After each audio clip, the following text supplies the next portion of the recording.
Bem-vindos a mais uma edição do Conexão Sobrac. Nós estamos fazendo a cobertura do Congresso Brasileiro de Arritmias Cardíacas aqui em Curitiba e eu tenho o prazer aqui de receber dois grandes amigos, duas grandes referências na estimulação cardíaca no Brasil, especialmente na nossa região Nordeste, o Dr. Eduardo Arraes Rocha, do Ceará, o Dr. Carlos Eduardo Batista de Lima, em Teresina, no Piauí, e nós vamos comentar aqui um pouco sobre os aspectos diagnósticos dos pacientes com síncope. Inicialmente, vou perguntar para Eduardo. Eduardo, a gente tem uma dificuldade muito grande de dar o diagnóstico em pacientes com síncope, né? Porque esses eventos eles ocorrem rapidamente, não são documentados. Quando a gente vai avaliar esses pacientes, a gente não encontra nenhuma alteração importante. E o que a gente pode fazer de diferente para que a gente aumente essa acurácia no diagnóstico dos pacientes com síncope? Oi, André, obrigado aí pelo convite, é muito bom estar aqui com vocês. E síncope, desmaio, a perda de consciência é realmente algo muito marcante e impactante para qualquer pessoa, para qualquer família. Mesmo tendo uma causa simples, digamos, uma causa benigna por trás do que ocorreu, como o caso de uma hipotensão, por exemplo, por uma pessoa que estaria desidratada ou com infecção, por exemplo, mas aquilo, quando ocorre, é algo muito marcante, muito impactante. E a síncope, a perda de consciência, quando ela ocorre em alguns grupos, como pacientes mais idosos, pacientes com alguma doença cardíaca, ela tem sim impacto, pode ter aumento de risco de vida, ou seja, aumento de mortalidade. Aí, André, onde a gente chega, precisamos ter uma avaliação adequada de qualquer paciente que tem perda de consciência. Então, paciente com perda de consciência, ou seja, síncopes, eles precisam ter uma avaliação com um profissional que saiba como abordar e fazer uma avaliação adequada, com anamnese, com questionamento adequado, com perguntas adequadas, um exame físico bem feito, porque aí sim ele vai direcionar para que lado, para que provável etiologia, para provável causa que ele tenha e quais exames seriam necessários ele realizar. Perfeito. Carlos, a gente observa que em algumas situações, em protocolos hospitalares, esses pacientes que têm perda de consciência, muitas vezes eles começam uma avaliação pela neurologia, né, que é uma coisa que a gente sabe que não é inicialmente a gente deve descartar uma alteração cardiovascular que justifique aquela perda de consciência. O que a gente deve fazer inicialmente, né, e como é que a gente pode aumentar essa possibilidade de um diagnóstico, e quem deve ser aquele paciente que vai ficar internado no hospital numa situação de primeiro atendimento? Então, André, primeiramente, obrigado pelo convite, prazer estar aqui com vocês aqui nesse momento. E essa pergunta ela é muito interessante, porque realmente você tem que identificar se realmente foi uma síncope. Muitas vezes é uma queda não presenciada. Então, se a observação do episódio, como foi que aconteceu, se a paciente apresentou alguns movimentos, tipo de se batendo, mordedura de língua, que podem sugerir epilepsia, que é uma possibilidade diagnóstica, que tem que ser considerada como um diagnóstico diferencial nessas quedas. Então, por isso que muitas vezes o neurologista é o primeiro especialista a avaliar. Mas sempre o neurologista avalia em conjunto com o cardiologista. Toda a parte de estrutura do coração tem que ser avaliada. Analisar eletrocardiograma, analisar se tem ecocardiograma normal ou alterado. Então, essa avaliação cardiológica inicial também ela é muito importante. Porque quando o indivíduo tem cardiopatia, tem uma doença no coração, esse paciente é o paciente que deve ser internado. Outros critérios de gravidade que justificam a internação também podem estar presentes. Geralmente, quando a idade é mais avançada, algumas alterações evidentes no eletrocardiograma, como, por exemplo, bloqueios cardíacos, que é o coração lentificado, ou a presença de coração acelerado com arritmias cardíacas identificadas já na admissão. Então, quando essas alterações aparecem, a internação ela é necessária para você fazer uma investigação mais detalhada e dar mais segurança para esse paciente. André, onde é que é interessante, eu acho que aí é onde entra justamente o nosso papel como especialista, como arritmologista, com a área da cardiologia, que a gente tem um pouco mais de vivência sobre isso. Realmente foi uma síncope, é uma síncope verdadeira. O que é síncope? É uma perda súbita de consciência, com a rápida recuperação, uma recuperação espontânea e sem déficits, sem alterações posteriores. Então o paciente recupera rápido, sem déficits, e podem em algumas situações até ter algum movimento esboçando como se fosse uma convulsão, mas aquilo não necessariamente indica que é epilepsia, porque a epilepsia é, né, uma causa muito rara para justificar síncope, para justificar desmaio. Porque o quadro de epilepsia, geralmente, ele cursa com outras manifestações, como crises muito mais prolongadas, de movimentos contínuos ou episódios atípicos e com períodos de recuperação muito mais prolongados, o que não é visto numa síncope usual, né? Então, assim, eu acho que o nosso papel entra muito nesse lado, porque a gente tem que escolher. Realmente sugere um quadro de perda de consciência sincopal, preenche os critérios de síncope, sim. Vamos fazer uma investigação direcionada para isso, vamos fazer um tilt test, aquele simples teste da mesa inclinada que pode desmascarar um paciente que tem uma propensão a ter uma hipotensão, ou do paciente idoso que possa estar supermedicado, eu tenho que reduzir as drogas antipertensivas dele, eu tenho que tirar o remédio da próstata da noite, ou orientar que ele não deve levantar à noite, porque ele tem uma hipotensão ortostática, ou precoce ou tardio, com o tilt, com o mapa eu posso desmascarar, ou como no caso do Eduardo, também faço um router prolongado, isso está muito em voga, um monitoramento mais prolongado. Eu acho que você vai comentar sobre isso. O paciente faz um router de 24 horas, isso é suficiente, doutor? Não. Com router de 24 horas, se a sua suspeita é razoavelmente forte, sua suspeita de um desmaio de origem cardíaca, você não pode, como especialista, como cardiologista, se confiar ou se sentir satisfeito com um router de 24 horas normal. Aí vamos partir para um router de 2 dias, um router de 3, usualmente um router de 7 dias. Eu sei que existem limitações de convênios, de seguradoras de pagar, o Sistema Único de Saúde não tem router de 7 dias, deveria ter. E temos o Looper também. O Looper é um routerzinho também implantado, um router externo, você tem um Looper externo, que você aperta na vigência de um sintoma, ele grava 2 minutos para trás, 3 minutos para frente, 5 minutos o episódio. Aí você diz, o paciente perdeu a consciência, como é que ele vai apertar? Tem que ter um familiar com ele. Vai passar 15 dias com o aparelho. Então, teve o sintoma. O paciente deita o paciente, protege ele ali, aperta e grava. O que é que isso vai indicar? Eu tenho o registro eletrocardiográfico da minha crise.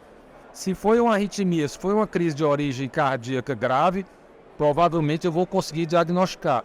Eu acho que aí o Cadu vai comentar alguma coisa sobre o lúpus implantável, que é uma outra sofisticação. Exatamente isso, Edu. Nessa situação que a gente faz os primeiros exames, como o Eduardo propôs, aí uma monitorização que pode chegar a 7 dias, e a gente tem uma suspeita de que essa síncope é provocada por alguma arritmia cardíaca, o que a gente pode fazer para ter uma chance maior de documentar esse evento e dar o diagnóstico preciso para que o paciente tenha esse tratamento adequado? É muito importante que a gente faça isso de maneira escalonada. Por exemplo, toda pessoa que tem uma síncope vai merecer receber um implante de um looper para monitoramento prolongado? Não. Então a gente tem que realmente avaliar qual é a circunstância, quem é o paciente, a parte epidemiológica do ponto de vista de problemas, ela importa demais. Quando síncope em jovem abaixo de 40 anos, ela é diferente epidemiologicamente da síncope que acontece na pessoa mais idosa, geralmente acima de 60 anos. Então, e também depende o modo como a síncope ocorre. Por exemplo, se a síncope é muito recorrente, se ela está claramente prejudicando a qualidade de vida da pessoa, então ela já no seu dia a dia, nas suas atividades habituais, ela já começa a ter eventos muito frequentes, vai para um ambiente aglomerado, um show, uma festa, por exemplo, todo show que vai desmaia. Então isso começa a pessoa ganhar um estereótipo de uma pessoa doente, que tem problema, e começa a prejudicar muito a qualidade de vida. E outro detalhe também muito importante para definir essas monitorizações mais prolongadas é quando provoca traumatismo. Então, o traumatismo num desmaio, numa síncope, ele está querendo dizer que a pessoa não teve tempo de se proteger. Então, isso sinaliza uma potencial gravidade do episódio de síncope. E quando acontece em indivíduos que têm atividades profissionais, por exemplo, motorista de ônibus, piloto de avião, faz esportes competitivos, essas pessoas também, durante o episódio de síncope, elas podem ter um traumatismo, ter um problema muito sério relacionado à síncope, e você realmente deve estender a investigação, porque muitas vezes esses casos são muito raros, acontece 3, 4 vezes ao ano. Você com um exame de Holter que dura 24 horas ou até mesmo 7 dias, é difícil você adivinhar o momento que esse episódio vai acontecer.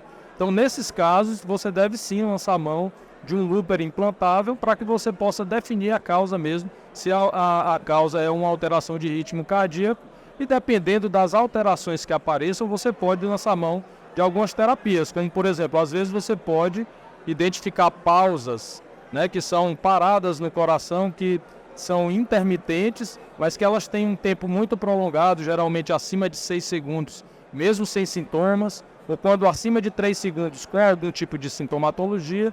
Às vezes, até mesmo implante de marca-passo pode ser necessário em casos muito bem selecionados.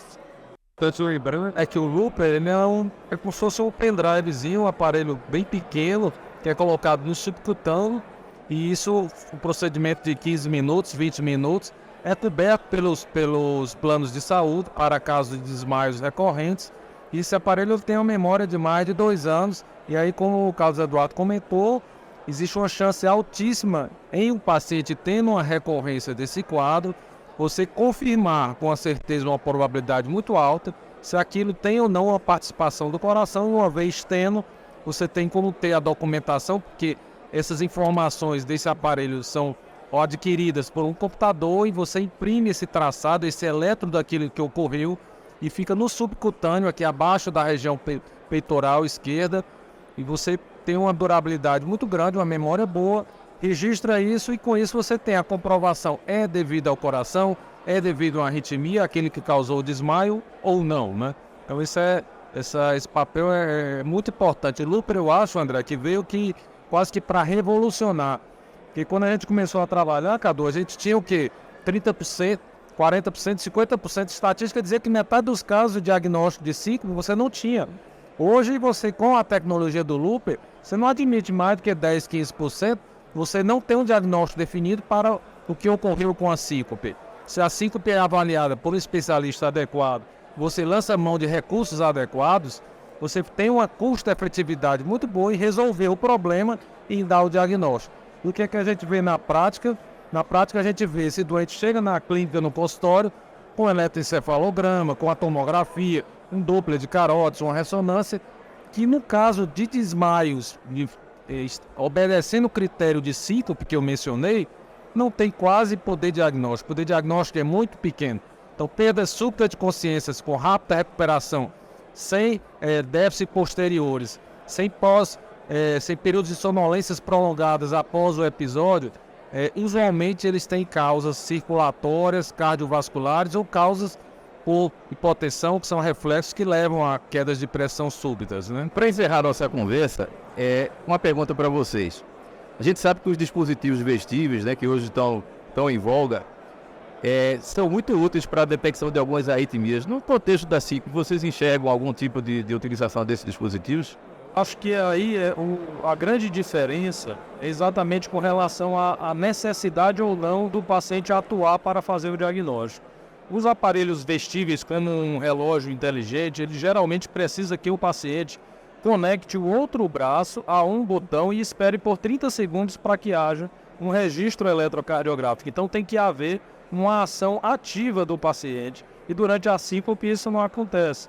Então essa é a grande vantagem da monitorização prolongada com o Looper implantável, porque ele é um registro contínuo, não precisa de qualquer atuação do paciente e atualmente a tecnologia permite que a gente faça um monitoramento contínuo em nuvem, né, em armazenamento em websites, em que o médico pode acessar através de um website mesmo específico, ele acessa todo o relatório do que aconteceu com o paciente durante todo o monitoramento e, inclusive, existe a possibilidade de programação de alertas automáticos de problemas. Por exemplo, tem uma bradicardia, o coração ficou parado por um período muito prolongado, ou apareceu uma aceleração muito forte, o coração apresentou uma arritmia importante, esse alerta é disparado para um e-mail do médico, por exemplo, e que ele pode antecipar o diagnóstico e já fazer o diagnóstico com mais clareza e antecipar o tratamento para dar mais segurança para o paciente. Lembrar que a gente tem o monitoramento remoto, né, André? O que é isso?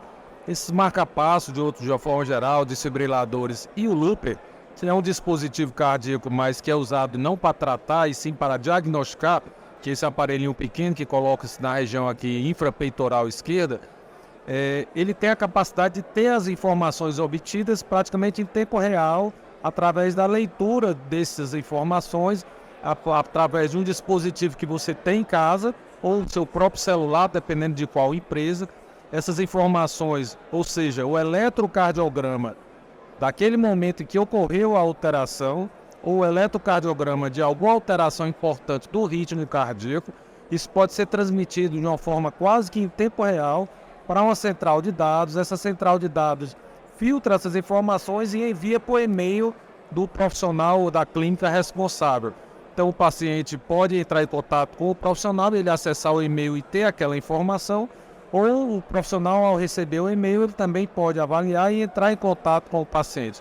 Ou seja, diagnóstico eficaz, diagnóstico precoce e ação precoce e resolução do quadro. Isso diminui o quê? Recorrência, internação, melhora custo, né? Então o Looper realmente é algo que veio para ficar, uma tecnologia que já existe há muito tempo.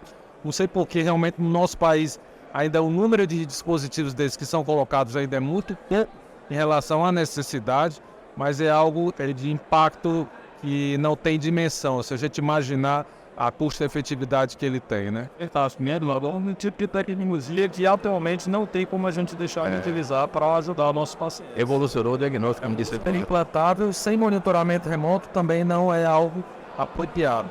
Tem que ter o Looper implantado para síntese refratárias de difícil diagnóstico, com aqueles pacientes também com AVC, é bom lembrar, AVCs que não tem uma causa definida, que provavelmente seja suspeito de algum êmbolo, algum coágulo, que possa ter uma arritmia por trás. O Looper implantável também está bem indicado e com já a liberação pela sistema de saúde. E o monitoramento remoto está associado para nos dar essa informação em tempo real ou de uma forma precoce. Eu queria agradecer muito a presença de vocês pelas informações tão importantes e até o nosso próximo episódio.